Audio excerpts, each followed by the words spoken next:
not even turned 11 years old when my then young, unburdened ears first heard the word feminist.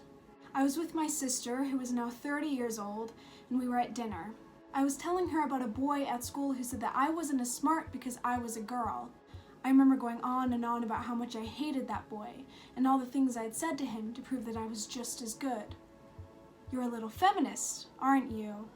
My sister smiled. The answer was yes, but I didn't know that yet. Feminism, the radical idea that all people are people and deserve to be treated as such, has shaped me into the person I am today in more ways than I can count. It has molded my political beliefs, opened me to my gender and sexual identity, and proven to me that, despite it all, I am just as good as any boy. And I should never feel like I have to prove it. Being a feminist has highlighted my strength in a world that I thought it was wrong to be anything but dainty. When I played with boys, I had to be the girl in danger. I had to have crushes on boys. I had to love the boys I held hands with. I had to wear dresses. I had to wear my hair long. My hair. I laugh to think about my hair. I was in 5th grade when I cut it all off the first time. I didn't like it long, I never did, but when I walked into school that day, I finally felt comfortable with my appearance.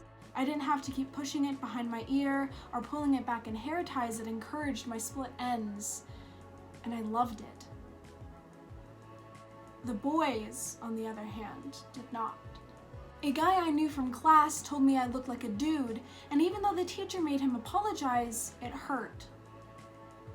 I suddenly wanted long hair again. I wanted to be a girl again.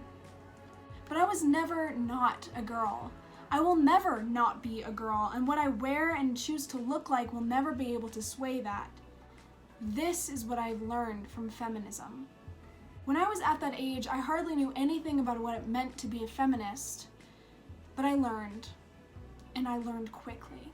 In the year 2006, when I was hardly 2 years old, a woman named Tarana Burke coined the phrase "Me Too" as a way to help women, specifically women of color, who had survived sexual assault.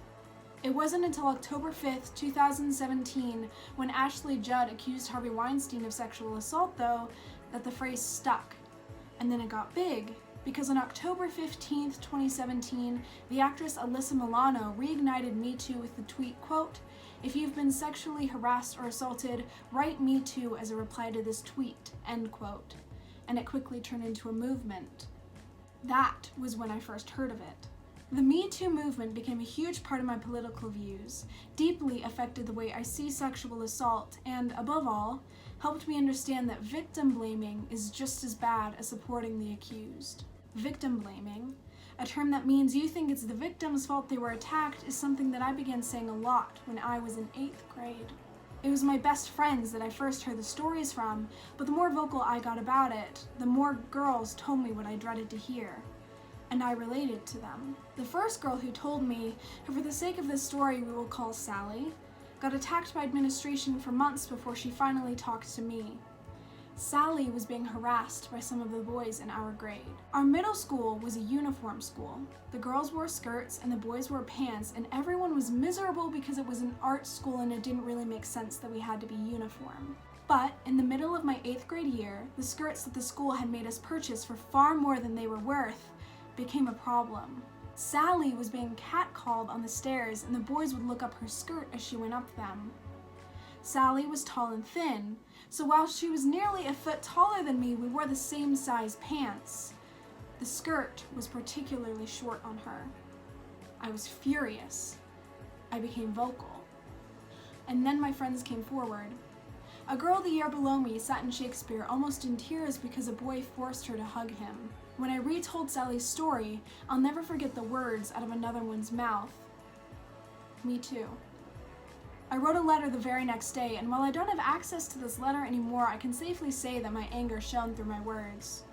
And while I wrote, I began to remember my own experiences with these boys, when they had accidentally touched me and then ran to tell their friends like it was something they were proud of. I sent the letter to every person in administration, and that same week, I cut all my hair off again. I'm sorry to report that the administration did virtually nothing to help us. In fact, in a meeting I had with them about my letter, they not only told me it was our faults the boys were harassing us, but they threatened my education. They told me that if I would not be quiet, I wouldn't have to worry about the uniform at all anymore. But my favorite teacher, my history teacher, he did everything he could after he learned about the situation. There wasn't a day after I spoke with him that I didn't find him at the top of the stairs, watching, ready, making sure that me and all of my friends could be safe. I owe a great debt to that history teacher. I have the Me Too movement to thank for the strength I found to write that letter, to give the names of the boys who had threatened my friend's safety in a building where we were meant to be protected. I had to remind my friends that our clothes, forced upon us or not, had nothing to do with our consent. I had to remind them that there was nothing wrong with yelling at the boys who called at them. I had to remind them to be strong. I had to remind myself that I am a feminist. That same week, I had a run-in with a boy in my English class. He had so boldly stated that men are the superior species, a phrase that confused me because the last time I had checked, men and women are the same species. I did not let this comment slide, and my teacher let me have a go at him, something I will forever be thankful for. I demanded to know what he meant, what guys could possibly be better than girls at, and I suddenly felt like I was 10 years old again. I was having the same conversation with a teenager I had had with a prepubescent. It was easy to see that he had no clue what boys are better than girls at, and my friends and I spent the rest of class arguing with him on the subject until my teacher had to let our class go out early. I never forgave him. To this day, I have pins on my backpack that I got with my friends, the ones I risked my education to protect. Pins that remind the world what I stand for. I still have the skirt I had to wear, and though these stories are far behind me, they propelled me forward into a world that I can understand what the words "me too" really mean.